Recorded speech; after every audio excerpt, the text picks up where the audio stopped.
Hello friends, मेरा नाम है शशांक सिंह और आप देख रहे हैं मेरा यूट्यूब चैनल। तो आज का जो टॉपिक है जिसके बारे में हम बात करने जा रहे हैं वो है हमारा मेसोलिथिक और नियोलिथिक एज। अब ये मेसोलिथिक और नियोलिथिक एज क्या होगा उससे पहले मैं आपको बताऊंगा। पिछली वीडियो में मैंने पैलियोलिथिक एज के बारे में पढ़ाया था। तो हिस्ट्री का बेसिकली जो स्टोन एज हमारा चैप्टर है ना, ये क्या है, बेसिकली स्टेजेस में बटा हुआ है। अब कारण क्या है इसका स्टेजेस में बंटने का? कारण ये है कि हर एक स्टेज में अलग अलग तरह की चीजें देखने को मिलती हैं। तो जो टाइम पीरियड है, जैसे मैं मेसोलिथिक की बात करूंगा तो ये टाइम पीरियड 10,000 से 6,000 या 3500 के बीसी के अराउंड का है। फिर उसी के पैरेलली थोड़ा आगे की तरफ ये टाइम पीरियड स्टार्ट होता है। तो ये बीच में कहीं दोनों टाइम पीरियड एक दूसरे से कोई वो करते हैं। तो बेसिकली क्या है कि अब ये दो टाइम पीरियड अलग अलग क्यों है? जैसे हमने पढ़ा पैलियोलिथिक, तो पैलियोलिथिक यानी कि सबसे पुराना ओल्ड स्टोन एज था वो, ठीक है, जिसमें इंसान क्या था, बस खाने के लिए जी रहा था। एक हंटर था, यहाँ वहां वो इंसान भटक रहा था खाने के लिए, और अपने औजार किसके बना रहा था? वो पत्थर के औजार बना रहा था। अब ये जो आता है हमारा मेसोलिथिक, तो मेसोलिथिक होता है बेसिकली मिडल एज। तो Mesolithic is lie between Palaeolithic and Neolithic. ये एक बेसिक कॉन्सेप्ट हो गया, यानी कि मिडल स्टोन एज, फिर आता है न्यू स्टोन एज। अब क्या है इन टाइम पीरियड में, अब क्या फर्क देखा है, मतलब टाइम टू टाइम क्या चेंजेस आ रहे थे सोसाइटी में, वो सारी चीजें के अकॉर्डिंग ही इस पूरे उसको डाला गया है। और इन सारों के सोर्सेज ऑफ एविडेंस क्या है? हमारे आर्कियोलॉजिकल सोर्सेज, क्योंकि लिटरेरी सोर्सेज इसमें नहीं मिले हैं हमें। तो देखिए मेसोलिथिक से स्टार्ट करेंगे। तो मेसोलिथिक जो था बेसिकली, तो इसको हम जानते हैं एनवायरमेंटल चेंज से, जिसको हम होलिसेन एरा भी बोलते हैं। अब एनवायरमेंटल चेंज क्या था? तो देखिए अर्थ थी, आइस एज था। तो अब क्या है कि बेसिकली गर्मी स्टार्ट हो गई थी, ह्यूमिड कंडीशन हो गई थी। तो जब वेट कंडीशन होगी तो क्या देखने को मिलेगा? बरसात ज्यादा होगी तो बरसात होगी, ठंडी गर्मी, मौसम में एक पूरा क्लाइमेटिक चेंज देखने को मिलता है। इसीलिए हम इसको मेसोलिथिक, इस टाइम पीरियड को हम एनवायरमेंटल चेंज उससे जानते हैं। एनवायरमेंट बदलता है जब चीजें, कहते हैं ना कि जब धूप पड़ी, बरसात हुई, ये सारी चीजें हुई। अगर आप इसको थोड़ा सा ज्योग्राफी से कनेक्ट करो, मैंने अपने एक चैप्टर में बताया था किस तरीके से लाइफ का ओरिजिन हुआ। उससे पहले मैंने बताया था evolution of lithosphere, atmosphere and hydrosphere, यानी कि जो तीनों चीजें मिलकर बायोस्फेयर बनता है। बायोस्फेयर बन के जब तैयार हुआ तो बारिश हुई बहुत ज्यादा, कंडेंसेशन, वो सारी चीजें, केमिकल रिएक्शंस हुए तो बारिश होती है, और उस वजह से फिर मतलब वो जो केमिकल रिएक्शन हुए उससे क्या होता है? पानी बनता है। इवोल्यूशन ऑफ हाइड्रोस्फेयर जब हम पढ़ेंगे तो उसमें पानी बना, पानी बना तो वो एक अर्थ बन के हमारी तैयार होती है। उसमें बायोस्फीयर बना तो वो जब सारे केमिकल रिएक्शंस होते हैं, सूरज की किरणें पड़ी तो उससे क्या होता है? इवेपोरेशन होगा। इवेपोरेशन होगा तो बरसात हुई, बरसात होगी तो फिर एक एनवायरमेंटल चेंज देखने को मिला। तो बरसात का कहीं ना कहीं कॉन्ट्रीब्यूशन सूरज की किरणों से है। वो जितना ज्यादा कहते हैं ना हीट होगा, पानी इवेपोरेट होगा, तभी बरसात होगी। वो सारे एनवायरमेंटल चेंजेस। तो वो उसके बाद फिर ओरिजिन ऑफ लाइफ आया था, वो मैंने ज्योग्राफी में ही पढ़ाया था, अगर आप चाहे तो देख सकते हैं। उसके बाद फिर ये इस तरीके की कंडीशन स्टार्ट होती है, यानी कि मेसोलिथिक एक एज आता है, एनवायरमेंटल कंडीशन आती है। पैलियोलिथिक टाइम पीरियड में इंसान खाने की तलाश में यहाँ वहां भटकता था, हमने ये जाना था। अब इसमें वो इंसान क्या करता है, कैसी सोसाइटी होती है?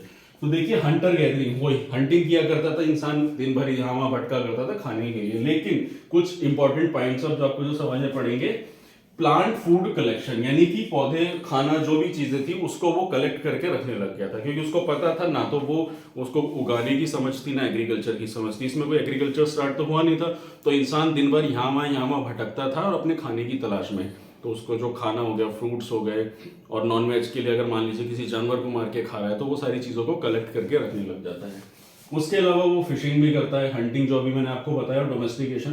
अब डोमेस्टिकेशन मतलब जो जानवर होते हैं जो दूध देते हैं, ऐसे जानवरों को मतलब एक स्टार्ट किया जब उन्होंने देखा कि ये जानवर दूध भी दे सकता है, तो उसने जैसे गाय हो गई, कोई भी चीज, उसको थोड़ा बहुत स्टार्ट करना शुरू करा। तो डोमेस्टिकेशन और एग्रीकल्चर वो वैसे तो अगले फेज में आएगा, लेकिन यहां से कहीं ना कहीं उसकी शुरुआत होती है। कैसे होगी अब मैं बताता हूं। तो देखिए ये चीजें होती है। हाँ, उससे पहले एक चीज और बता देता हूँ, केव पेंटिंग्स इसमें देखने को मिलते हैं भीमबेटका में। तो कहीं ना कहीं एक आर्टिस्टिक स्किल्स देखने को मिलते हैं कि जब लोग गुफाओं में रहते थे तो वो अपनी लाइफ को पेंटिंग के जरिए उसमें एक्सप्रेस किया हुआ है। तो वो कुछ ऐसे एविडेंस मिले हैं जिसमें वो बैठ के गुफा में पेंटिंग वगैरह किया करते थे, जिसमें वो दिखा रहे हैं कि छुप के किस तरीके से जानवर को तीर कमान से मार के उसको पकड़ा जा रहा, हंटिंग की जा रही। तो कुछ इस तरीके की एविडेंस और कुछ आर्ट्स वगैरह देखने को मिलती है। तो ये देखा जाता है कि उस जमाने में लोगों के अंदर एक स्किल आ गया था आर्ट वगैरह करने का।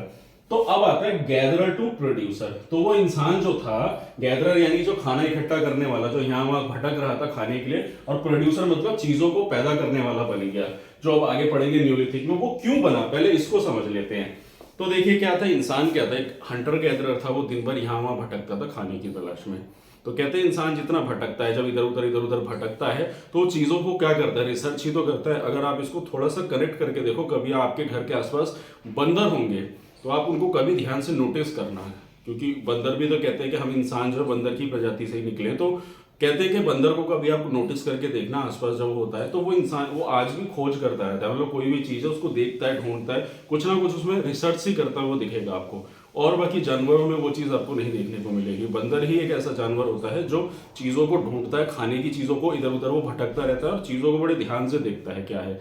तो इंसान जब गैदरर था, खाने की तलाश में यहाँ वहाँ भटक रहा था, तो उसका दिमाग किस तरीके से इवॉल्व हो, किस तरीके से डेवलप होता है, वो यहाँ वहाँ भटक के कहीं ना कहीं वो एग्रीकल्चर की खोज करता है। यानी उसने खाना खाया, कोई भी फल खाया, उसका बीज फेंक दिया और उसने उस बीज को कहीं ना कहीं ऑब्जर्व होते हुए देखा, तो किस तरीके से वहां पे एग्रीकल्चर होता है। यानी वो पहले तो यहाँ वहाँ भटका, खूब उसने रिसर्च करी इंसान ने।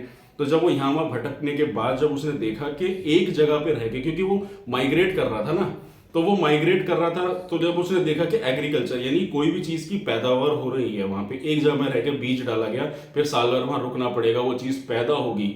तो वो चीज जब उसने ऑब्जर्व करी, धीरे धीरे, एकदम नहीं करी, सालों लगे इस चीज को ऑब्जर्व करने में, और उसके बाद ही ये कंडीशन स्टार्ट होती है कि एग्रीकल्चर की शुरुआत होती है, जो आता है नियोलिथिक में। तो इंसान ने धीरे धीरे इस चीज को समझा, ऑब्जर्व किया और देखा कि साल भर लगता है एक जगह टिकने से, और जब इंसान मूव करता था तो वो मूव करने से एक जगह स्थिर हो गया नियोलिथिक टाइम पीरियड में, क्योंकि यहाँ से एग्रीकल्चर की शुरुआत हो गई। अब एग्रीकल्चर करेगा इंसान, एक जगह रहेगा, साल भर वहीं रहेगा, तो वहीं रहेगा तो वहाँ उसको घर बनाना पड़ेगा, सेटअप होगा।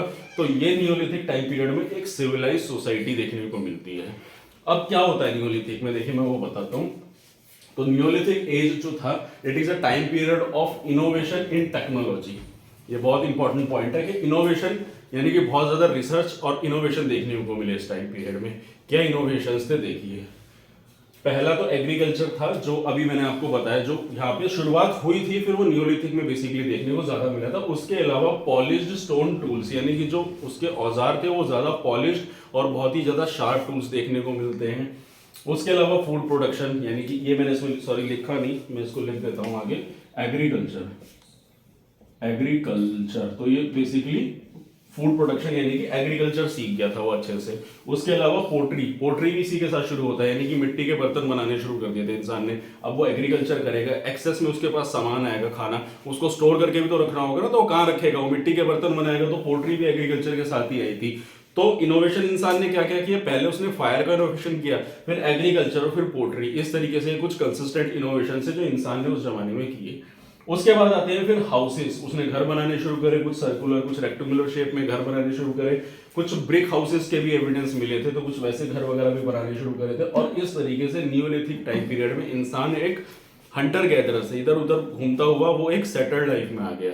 अब आप खुद सोचिए कि इंसान जो दिन रात यहाँ वहां भटक रहा है, फिर अचानक से उसकी लाइफ में एक स्थिरता आ गई, तो वो किसकी वजह से आई, एग्रीकल्चर की वजह से। कैसे आई, जब उसने एग्रीकल्चर को इनोवेट किया, ढूंढा, खोज की। तो ये उस जमाने में सोचो, एग्रीकल्चर जो आज हमारे इंडिया में एक बहुत बड़ा प्राइमरी सेक्टर माना जाता है, तो किस जमाने से एग्रीकल्चर चला आ रहा है, उसकी कैसे इनोवेशन हुई थी। तो अगर एग्जाम में आता है कि किस तरीके से पूछा जाए कि इंसान ने से कौन कौन से इनोवेशंस किए थे, तो आप क्या बताएंगे, फायर, एग्रीकल्चर और पोल्ट्री। और एग्रीकल्चर इज द मेन आज की डेट में जो हमारा इतना बड़ा मेजर प्राइमरी सेक्टर रहता है इकोनॉमी का। तो ये सारी चीजें हुई थी। तो अब मेन ऑक्यूपेशंस जो कौन कौन से थे उस टाइम पीरियड के, वो मेनली यही थे हमारे, डोमेस्टिकेशन और एग्रीकल्चर। एग्रीकल्चर मैंने आपको बताया, डोमेस्टिकेशन यानी कि उसने जानवरों को पालना शुरू करा, जैसे भेड़, बकरी, गाय, भैंस, इन लोगों को पालना शुरू करा। उसको देखा ना कि ये जानवरों को रखेंगे तो ये दूध देंगे, तो आने वाले टाइम में हमारे लिए दूध काम होगा, आएगा। तो इस तरीके से उसने फिर डोमेस्टिकेशन करना शुरू करा, फिर उनके उससे बच्चे ब्रीडिंग करनी शुरू करी, बच्चे पैदा करने शुरू करे, इस तरीके से पॉपुलेशन बढ़ाई। तो इंसान कैसे दिखा, तो एक सेटल्ड लाइफ की तरफ वो बढ़ता हुआ दिखा नियोलिथिक टाइम पीरियड में। और उसके अलावा फिर एक जगह है बुर्जोहाम कश्मीर में, जहाँ पे फिशिंग देखने को मिलती है। एक लेक थी काफी बड़ी, तो वहाँ पे फिशिंग वगैरह देखने को मिलती है। और इस नियोलिथिक इस टाइम पीरियड में दो इंपॉर्टेंट साइट्स हैं, एक मेहरगढ़, दूसरा कश्मीर, जो मैंने बताया। मेहरगढ़ आपको ये मिलेगा आपके पाकिस्तान के एरिया में। तो अगर मैं ऐसे, ये जो हमारा नॉर्थ वेस्ट फ्रंटियर आता है ना इस तरीके से, तो वो यहाँ कहीं आपको मेहरगढ़ की साइड देखने को मिलेगी। पाकिस्तान की तरफ है, आपका कराची के पास पड़ेगा, तो वहां पे आपको मेहरगढ़ की साइट है। तो दोस्तों ये था मेरा आज का टॉपिक, जिसमें मैंने आपको नियोलिथिक और मेसोलिथिक और नियोलिथिक के बारे में बताया। तो अगर आपको मेरा काम पसंद आ रहा है और अगर आपको मेरी वीडियो अच्छी लग रही है तो मेरे चैनल को सब्सक्राइब कीजिए, मेरी वीडियो को लाइक कीजिए और आने वाले समय में आपको और ऐसी इंफॉर्मेटिव वीडियोस मिलती रहेंगी। तो आज के लिए इतना ही, मिलते हैं नेक्स्ट वीडियो में। Thank you very much.